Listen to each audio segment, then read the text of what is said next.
warra mootummaa kana irratti maqaa mindaatiin uummata kakaa ijaaranii erguu barsiisota barattoota fincila akka uummanni kaasuu fi wanni guddaa irratti dalagaa turan isiidha.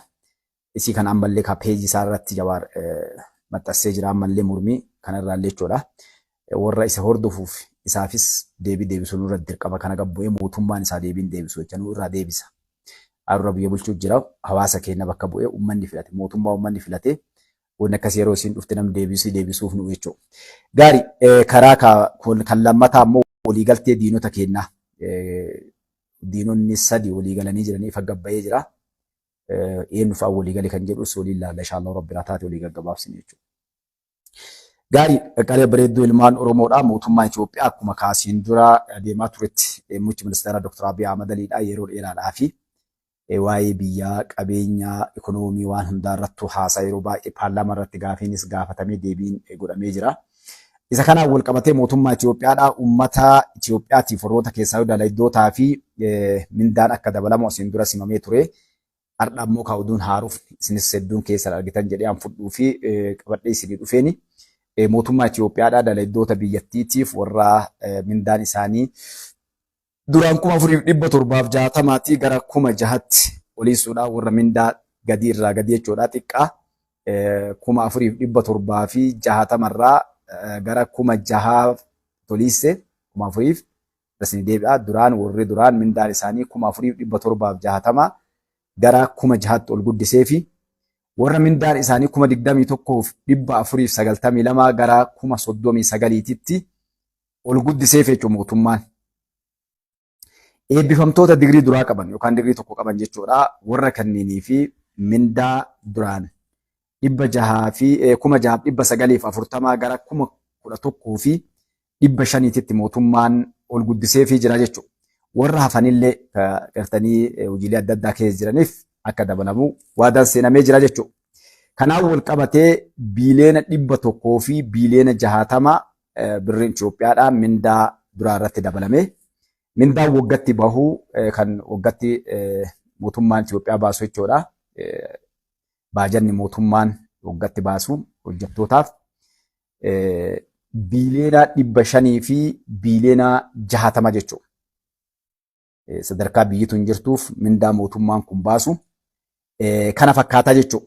Kanaaf wal qabatee mootummaan kun qeeqma dhiyaatu uummata kanaa fi ramoodoora dalaggoota biyya kana keessatti dalaganiif mindaa sadarkaa kana dabalee jechuudha. Nama hundaafuu akkuma muummichi ministeeraa walgahii irrattis dubbatanitti namoonni mindaan isaanii irraa xiqqaa hedduu isaaniitti jiranii nama 1,500 nyaatullee akka jiru. Kun dalagduu adda addaa kan namoonni dhuunfaa naal adda addaatiin qaxaran qabatee jechuudha.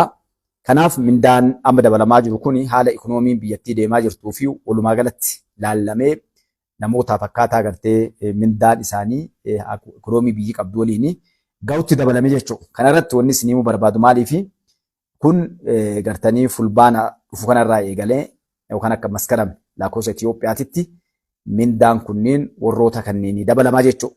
Jijjiirama guddaadha. Fakkeenyaaf keessaa warroonni mindaan isaanii duraan 21,492 nyaatanii gara 39,000tti oliiqe. Namoonni kunniin bakkoota warra jajjaboo dalaganiif dandeettii qabanii akkasuma warroonni gartee digirii duraa qaban gara 6,940 gara 11,500tti oliiqe jechuudha. Isaanii bu'aa guddaadha waan guddootti dabalame. Akkasuma wal jala oliiqa.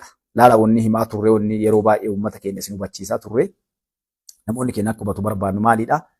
Guyyaa takkaan waan dalaganii isin hin jenne wanni martuu dhawaata qabdi. Nageenyi illee, ikonoomii illee, jiruun qaalumni illee suutaan dhawaataan akkaataa gartee biyyi sun itti waan hundaa aanjeffattuun wanni maaltu dabalama jechuudha. Abbaanuu ilmaan ofiiti mana ofiiti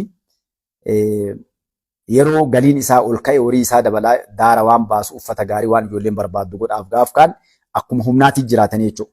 Kanaaf kun jijjiirama guddaaf warroota gartee kaawulola adda addaa oofaa turan mootummaa kanarratti maqaa mindaatiin fincila kaafna jedhanii keessaa jechuudha. Warroota mormitoota warri akka Shaabiyaatii fi Faannootii fi Shanee fi TPLF gartee akkasuma mormitoonni achirraa gadafan wanni guddaa uleen isaan qabatanii deemaa turaniin maalidhaa uummata jiruu qaaluma kanaan karaa kafalachuu dadhabanii dalagdoonni mootummaadhaa jedhanii fincila mootummaa irra kaasisuudhaaf sa'a 24 fiigaa jiran jechuudha. Sa'a 24 caccabanii jechuudha bakka tanaan gartee namoota baddanii isin akkana taatanii bakka maalii kana gartee ka bakka hunda seenanii warroota kanneen ati barattee gartee digirii takka baattee maaliyyoo taatee warra jedhaniin illee akkasi guutuu isaaniitu wanni kun gartee ka waan isaan waggaa meeqatti faajanii karaa kanaan uummata ijaaranii baajata itti baasanii dalagaa turan illee mootummaan afaan keessa ofirraa shafaxee kalammata ammoo pilaanii isaa yeroo ofii barbaachisetti waan uummataa godhuu qabu yeroo ofii isaa mijattetti uummataaf jijjiirama kana fidee jechuudha. Kanaan gabaabsee wanni tokko maalidhaa? Waa'ee obbo Jawweedha jechuudha. Karaa kan akka wanni tokko agartee biyya tana baxabbaxaa jiru isaa hin dadhabe malee diiguudhaaf dhaadatee kan waan haga waraana fincilaa waraanni gartee jeneraatota jidduu kan aggutee kolonaayileen warroonni gartee adda addaa istaafa wayiitu jira ka finciluu deemaa jiru. Warri sun dhufee biyya diiguu deema mootummaa kana warratu garagalchaas sadarkaa jedhu deemee gowwaa namni kun gartee nama gartanii sadarkaa kana gabbu'ee waan silaan jirre gaaf kaan nutu diiga jedhaa mootummaan cabuuf jedhaa. Amma immoo maal jedhutti maa jira biyyi tuni warri mootummaa keessaa fincilanii garagalchanii wanna dhibba takka gartee laaqaa jechuudha. Namni yoo siyaasaan harkaa badde wanni inni hin jedhin hin jiru. Yookaan ammoo diinagdeedhaaf namoonni darayiddoonni waajiroota wanni adda addaa fincila baasanii guyyam takka gabbahanii biyya tana diiganii jedha. Yookaan ammoo ufumaa waan dalagaa jiru mootummaan kun uummanni harkaa garagalee jira kun jirutti qaalumtee jirti mindaan gartee warra dalaguu gadi bu'aadha waan dhibba takka haasaa ture jechuudha. Hadhallee qeeqmaa waan kanaa qajeelche namni obboleewwan ilmaan Oromoo na uffolchallee yoo siyaasaan beekne gabaa siyaasaa keessaa galu yoo siyaasaan beekne yookaan yoo siyaasaan nama harkaa badde biraa galan ni saalfata namni. Jibbaa hagana saba kanaaf qaban kuni jibbaa muummicha ministeeraatii miti jibbaa saba Oromootiif qaban jechuudha. Mindaan hadha dabalame kun mindaa xiqqee miti. Kana qofaa miti dabalamuu deema mindaan akkuma mootummaan baallama seenetti wanni hunduu dhawaa ta'anii dabalamuu deema. Maaliif biyyi kuni wanni mootummaan kun dalagaa jiruuf ummataaf malee kiisha ofii gabbisuuf miti. Wanni jawaarfaallee komatanii achi banee qeequma yeroo waa dabalamanillee yeroo waa hir'atan okee hir'ina jiraaf dubbattaa yeroo waa dabalaman amma fakkeenyaaf namoonni kun ni dalagaa jiran wanni nu agarre maali wariin kafalamee lubbuun namaa ajjeefamtee namoota ajjeefame kana akka bineensi nyaatu akka rakkoo dura godhamaa jira himnee turre kana hundaa karaa fincila kaasaniin ummata wariin kafalamee wariin guddaan kafalamee wanni hedduun dalagamaa jira. Agartee akka mootummaa kana fincillee kan uummanni mootummaa kana irratti waan hamtuu dalagu ka'aa jira. Keessaayyuu shanee bobbaasanii ka'amma haala adda addaatiin wanni adda addaa dalagamaa jira jechuudha. Kun hundi maali? Gabbaanii waan godhuu hin dandeenye dubbatanii jarana wanni kun waan godhuu dandeettanii midhiisaa jenneen inki jibdanii wamaa harkaan qabdanii jijjiirama takka illee fiduu hin dandeettanii mootummaan kun mootummaa akkasii yaaddanii jiguu miti. Mootummaa dandeettis qabu barumsas qabu waanlee dalagaa jiru uummanni gartee argaa jiru. Waan takka illee godhuu hin dandeettanii ta'a jenneen inki jibdanii wamaan gootan. Torbaan takka lama kamsaa fi maal nuun jedhanii hadha gartee ji'a tokkoof ho'i deemaa jirra. Akka isaan waa hedduu nutti himan. Waa takka fiduu hin dandeenye garuu maal godhaa jira warii waan dadhabu. Wariidhaan uummata kakaasuu walirratti kaasuu nama ajjeesuu saamsisuu ammoonni gartee biyya keessatti akka jeequmsa akka isanii deebee jiraniif waan dhibba takka dalagaa jiran. Kanaaf gaasha jawween wanni isaan jedhan maalidha waan kana qeeqamaa qajeelchan mindaa kana irratti illee ammallee jechuudha. Qeeqamaa qajeelcha maaliif qeeqaa? Maaliif waan tolellee namni tokko fakkeenya mindaan dabalame kun mindaa salphaa miti horii guddaa dabalameef kuma jaarraa kuma kudha tokkotti ol guddachuun horii xiqqeen. Horii xiqqeen kuma shan yeroo takka dabaluun kuma jaha torba yeroo takka dabaluun horii xiqqeen mootummaan kun kuma lama kuma sadii qofa dabalee hodhiis ni ga'a. Maaliif?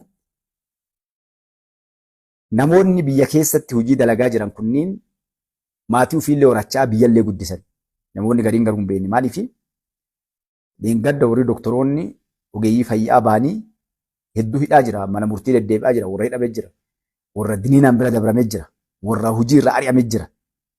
Bu'aan isaan argatan maali? Waan kaleessa dalagan sadarkaa uummanni ogeeyyiin fayyaa sun laayisensi yookaan hayyama ittiin gartee silaa dalagatan yookaan mootummaa yookaan mindaa namaa biraallee deemanii dhuunfat dalagatan hayyama mootummaatiin dalagatan.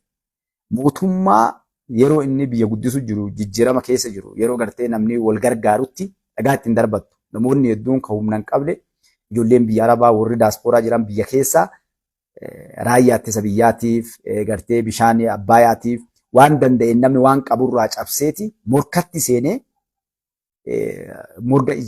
morka Ijiptiin waan gudduu dalagaa jira jechuudha. Dalagaallee ture dalagaallee jira.